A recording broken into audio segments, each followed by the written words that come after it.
Bonjour à toutes et à tous et bienvenue pour ce débriefing du Grand Prix de Formule 1 de Grande-Bretagne. Un petit peu en retard, on a une semaine de retard. Enfin, j'ai une semaine de retard, j'en suis extrêmement navré. Mais je n'ai pas pu faire autrement. Et maintenant, c'est... faut bien le faire un jour, donc maintenant c'est l'heure du débriefing. Alors, ce Grand Prix de Grande-Bretagne a été une surprise et une déception pour moi. Une déception parce que 13 voitures à l'arrivée ça fait peu. Et une surprise parce qu'on a eu un départ tonitruant des deux Williams. On a bien cru qu'elles allaient tenir, mais voilà, Mercedes inexorablement est revenu. Hamilton a fait les bons choix d'arrêt et il a fait un excellent choix de pneus.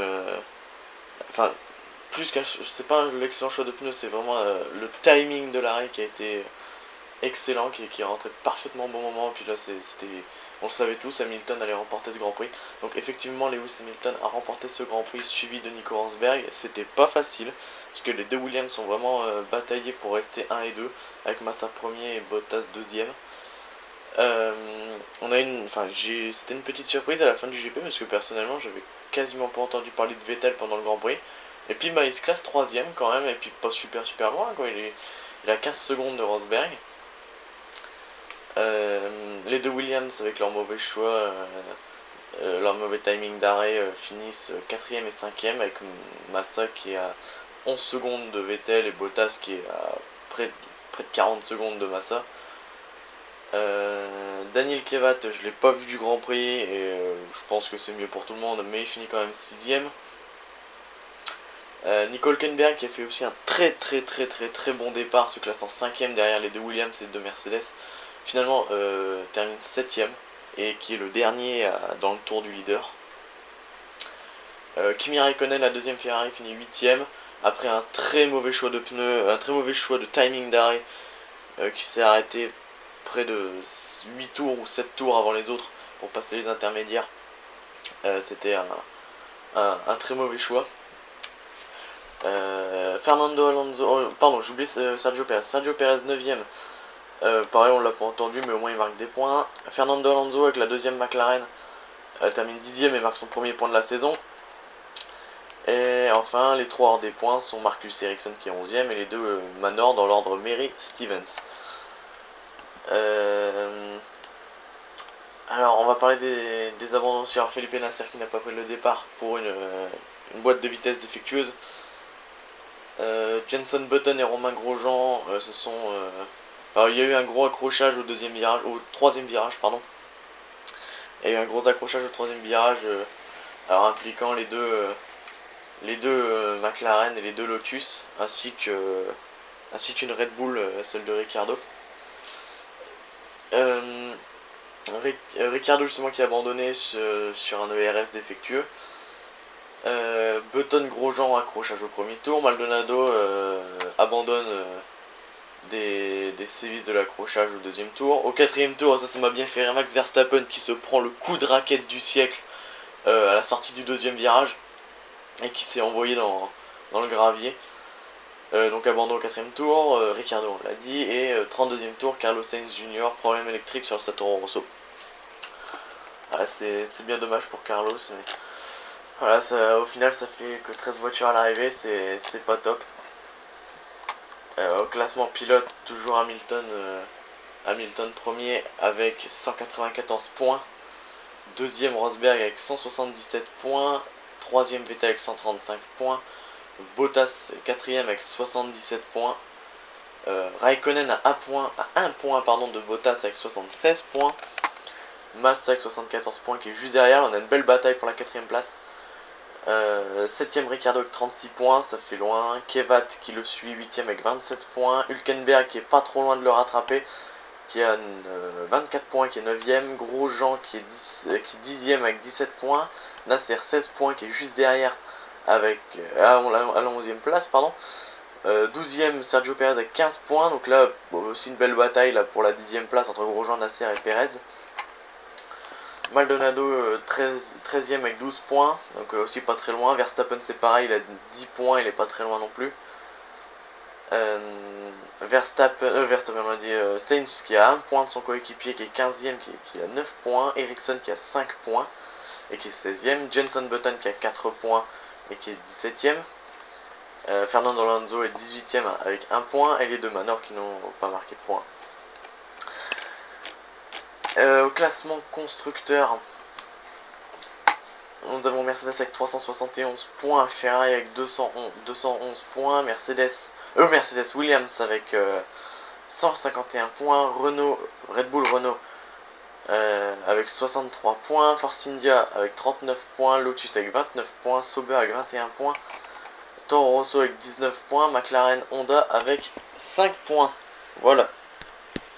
Donc au niveau des news, on a quelques news, pas beaucoup de choses, mais quelques news fondées ou non. Alors, apparemment, on parle d'un éventuel rachat de Lotus de la part de Renault, du constructeur Renault, pour ne plus être un motoriste à part entière, mais être un constructeur de monoplace comme à l'époque, comme il y a 10 ans. Et apparemment ça inciterait Red Bull et Toro Rosso à trouver un nouveau partenaire moteur pour 2016. À faire à suivre. Un comeback, alors moi j'y crois pas trop, mais apparemment ça s'ébruite pas mal.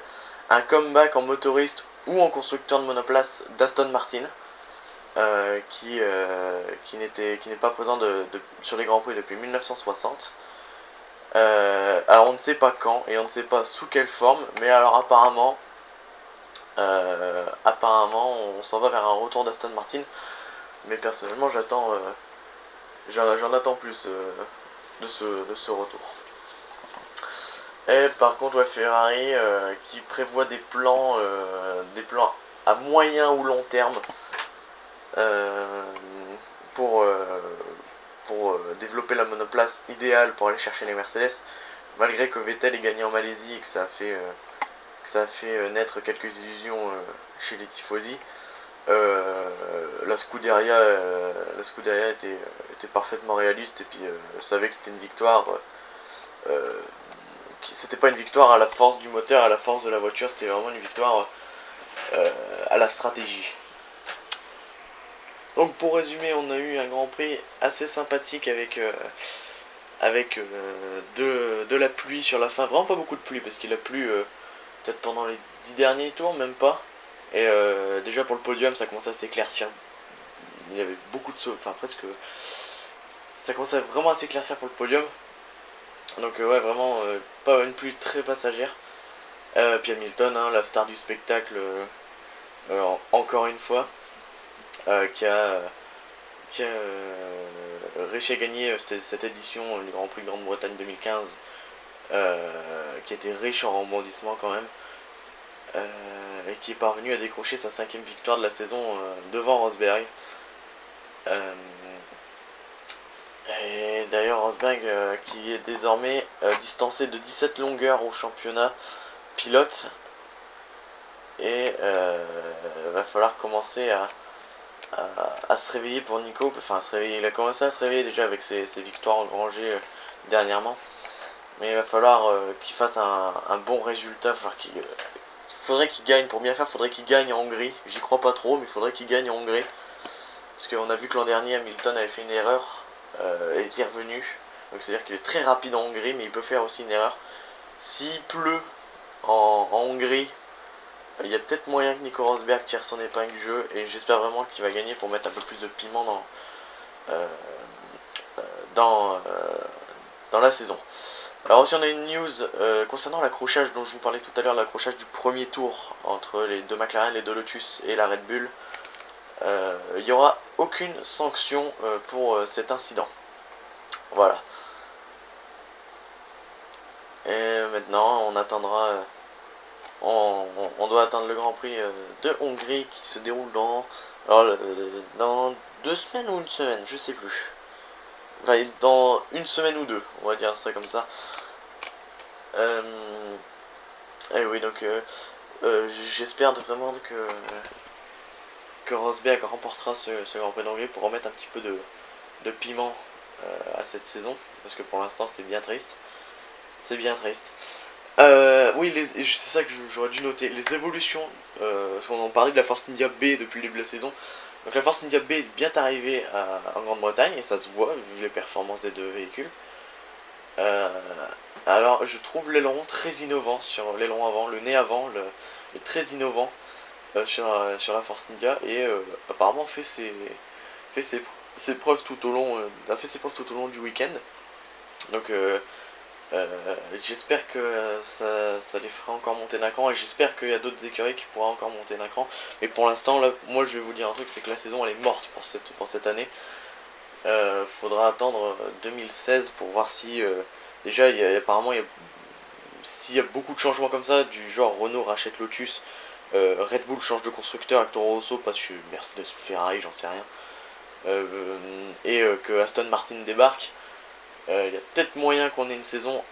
Et si Honda nous fait un moteur tonitruant pour l'an prochain, il y a peut-être moyen qu'on ait une bonne saison. Et espérons que Mercedes, on croise les doigts, que Mercedes fera un moteur moins bien, ou que la voiture est moins bien développée que ces 2 dernières années.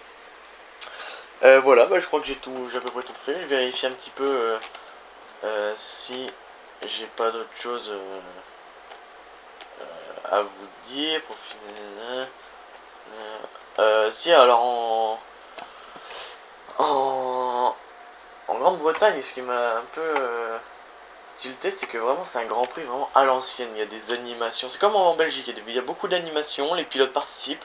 On a vu une scène avec Vettel, Hamilton et Rosberg qui sont venus, Vettel qui s'est éclaté un peu à la batterie. Non, c'est vraiment sympa comme Grand Prix.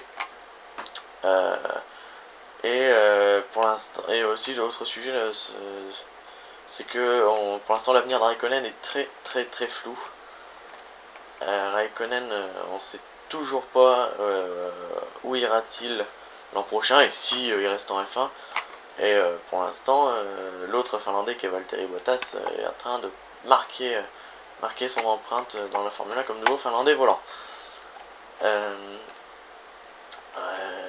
Mais j'espère pas, j'espère vraiment pas. Malgré que si Raikkonen, apparemment, si Raikkonen, j'ai plusieurs hypothèses là-dessus. Si Raikkonen vire de chez Ferrari, soit, enfin, la proposition la plus plausible et probable, ce serait que Bottas le remplace chez Ferrari aux côtés de Vettel, et que Hülkenberg arrive chez Williams aux côtés de Massa.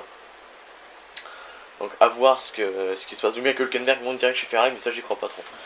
Mais après voilà, ce serait vraiment dommage que Raikkonen se fasse dégager de chez Ferrari, surtout qu'il y a une très bonne entente entre Raikkonen et Vettel, comparé à l'an dernier entre Raikkonen et Alonso.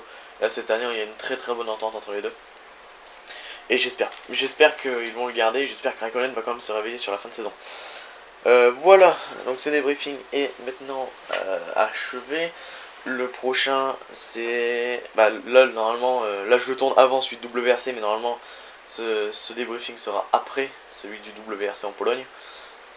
Donc le prochain, je ne sais plus, sera soit la Finlande en WRC, soit la Hongrie en Formule 1. Voilà, merci d'avoir suivi cette vidéo, et je vous dis à la prochaine. Salut tout le monde!